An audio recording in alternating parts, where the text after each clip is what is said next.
Today what we're going to learn is called common factoring. How many subscribers do you want? Oh, I don't know. I don't know. So, common factoring just simply means two things. Two things. Let's write it down. We're looking for the biggest multiple, which is kind of like divide. It's kind of like divide. I'm going to write that down, talk about it. Okay. Biggest multiple is another way of saying what's the biggest number that divides into. Okay, you with me? The biggest multiple is really another way of saying what's the biggest number that divides into both. It's 3, right? What's the biggest number that divides into both? 4. Okay. Biggest number that divides into both? 8. Good, we got it, right? We got the idea?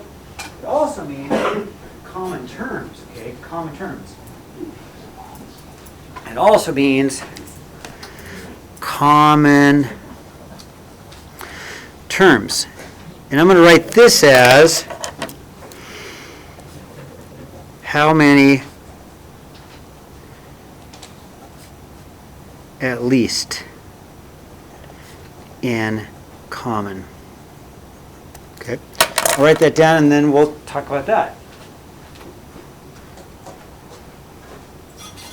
We're going to do these really quick. We're going to do this pretty soon. They both have at least one x in common. You guys get that? They both have at least 2 x's in common. You see the 2 x's in common? That's an x squared, x cubed. Does that make sense? They both have an x, one x, and one y in common, right? So we find out what's in common. We just put that out in front. And then inside parentheses, we put what's left over. You with me? Okay, it's really not that bad. Let's do it. So, example 1. What's the biggest multiple? Or what's the biggest number that divides into both these? So we write it down. We're going to write down our 3. Do they have anything else in common? No, because this one doesn't even have an x. So what they have in common, we write on the outside. And this time we're going to have just one parentheses because these problems are looking like this. One parentheses, right? These problems are going to look like this. One parentheses, okay? So then, if I common factor out of 3, what's left over? A 1x or x. You don't even need the 1, but we could. Plus, if I common factor out of 3, or divide, what's left? 3. Well, 3 goes into 6 2 times. Now, we can check it. We don't normally check it. But you could check it and go this times this times this, and see if it goes back to the original. Right? You can check it, and it works. Everybody agree with that? Not too hard? Thumbs up? Okay. How about number 2? What's the biggest multiple? 4. Good. Everybody agree with that? 4 goes into both. How many x's do they both have at least in common? 1. They have one x in common. That's an x, no more. No more x's, right? So we write down what they have in common. And then we make our parentheses to put inside what's left over. So I took out a 4x out of this term. What's left over? Just a y. I took out a 4, but I divided, right? I divided the 4, so what's left over? 2. And again, if you want to check it, this times this, you can, to see if you get the original. But this is our answer. Answer is my that and that. It's a common factor. Okay, now let's look at example 3. Okay, you want to try it? Give it a try. Try 3 without me. See what you get. Okay?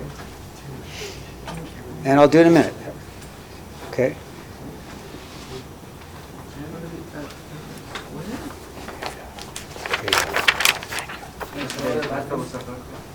Can you wait till we're done with the notes? Okay.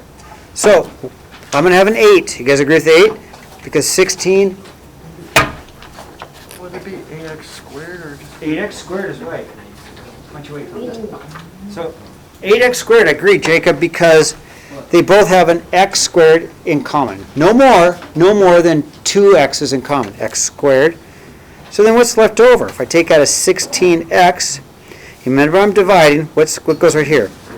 2 minus x. Nice job. Totally right. Totally right. And again, if you want to check it, you can multiply it through, but that is definitely my answer, okay? All right, 4. First of all, what's the biggest multiple? 5. You guys agree with that? 5 goes into both. How many x's do they have at least in common? They have 1 x in common, because that one's only got 1. How many y's do they have in common? 1, because that one's only got 1 y. So you write down what they have in common, and then you make 1 parentheses and put inside what's left over. So I took out a 5xy out of the first term. What's left over? It's going to be a 1x. And we can put the 1x. I'm okay with the 1 because 5 goes into 5 one time, okay? You don't have to have the 1. It's invisible. Plus 5 goes into 10 twice. And y, because I took out a y. There's 2 of them, pulled 1 out. 1's left over, okay? And again, if you want to check it, you can multiply it and check it, but that is the right answer. Okay, thumbs up. I want to see where you're at. Okay, thumbs up sideways if you're lost. Down if you're like this, I can't do this at all. Okay, all right. Now, 5. There's 3 terms, but the same thing. We just had to find out what's in common in all 3 of them. So what's the multiple they all 3 have? 2 is totally right. 2 goes into all 3 terms. What else do they have in common? Yeah, they got an x. This one's got 3 x's. 2x is only 1, so we can take out 1x only. Then we say, okay, if we pull that out, what's left over? So out of the first term, I took out a 2x. What's left over? 1x squared, right? Because there's 3 in a sense. I pulled out 1, so 1x squared. Again, we can keep the 1 there. I like the 1 actually.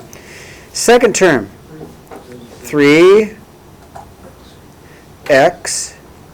Third term, minus 6, right? And again, if you want to check it, you can multiply it through to see if you got it right, okay? How am I doing? Awesome. Okay, example 6. What do they have in common? A 2. I heard a multiple of 2. You guys agree with multiple of 2?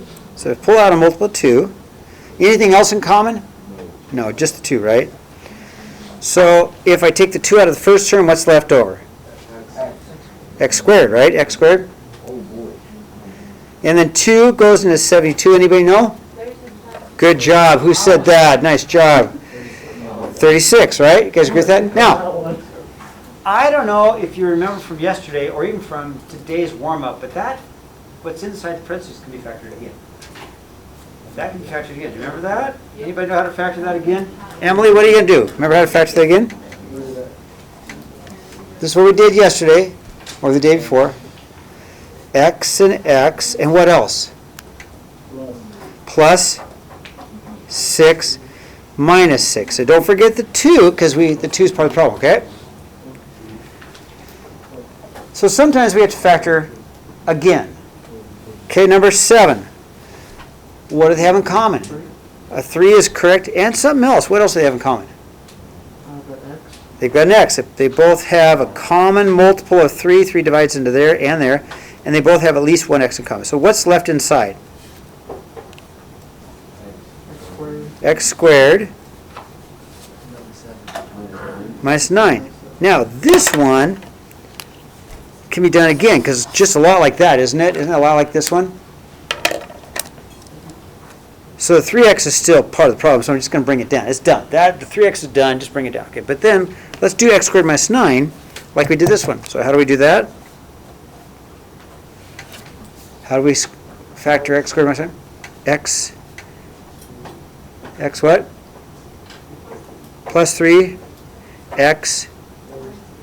Yeah, so we factored twice, but we factored completely. So when the book says, or anybody says factor completely, they want you to go all the way down so we can't do it anymore, okay? Okay, example 8. What do you see about example 8? What do they have in common? 2. Good. And an x. Nice job, Jacob. Everybody agree? They have a multiple of 2. 2 divides into there. 2 divides into there. And 2 divides into there. And they have a common x in common. So if I pull out the 2x, what's left inside? 1x squared. Good. Minus 2x. Minus 9. Now, you cannot factor this one again because multiples of 9 will not make 2, so you're done. Does that make sense? This one's done. 9 is not going to make a 2, is it? So this one's done. Okay. Okay, let's look at the back.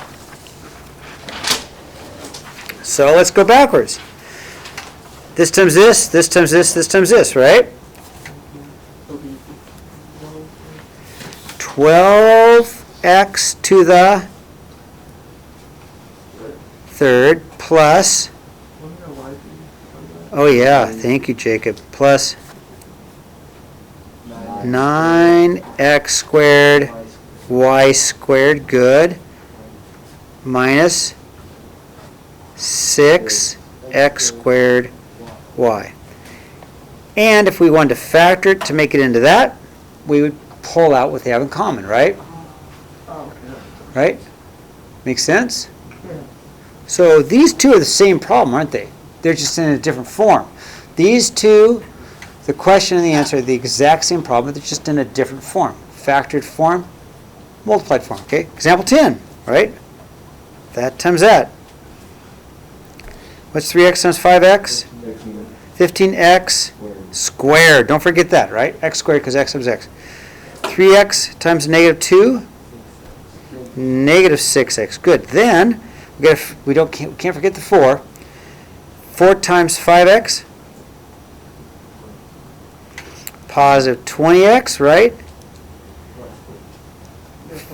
How about minus 8? You guys okay with minus 8? Yeah, minus 8. Okay, now, can I do more? Because these two are the same type of term. They're both x's, right? So you can combine terms, 15x squared, and then these two make a positive 14x minus 8. You guys catching on? Yep. Yeah. Now, example 11 has 3 things to multiply, okay? So we can only really multiply one thing at a time. So the first thing I'm going to do is see what my finger is? I'm just going to ignore this part, okay? I'm going to ignore this one. I'm going to bring it back, but the first thing I'll do is this times this times this, okay? I'll do that first. So I get a 2x squared plus 1x, and I still need to multiply that by the 3x minus 4, okay? So I will go 2x squared times 3x is a 6x cubed, right? 2x squared times a minus 4x is a negative 8x squared. And then a 1x times a 3x is a positive 3x squared. And I like to do this. Put them together because I have to add them anyway, right? I like to line them up. You don't have to line them up. I just like to do that because it makes it easier for me. And then 1x times negative 4 is a negative 4x. Then when I add, I just add straight down. I like to do this. You don't have to. It just makes it easier for me. So that's the only x cubed, right? You guys see that? It's the only x cubed, so bring it down. 6x cubed. These two terms are the same. These two are the same. So we can combine them and make a negative 5x squared. This is the only x term. There's no x term, so minus 4x, okay? What do you think? What do you think? You'll be able to do today's homework? Yep. Okay. Let me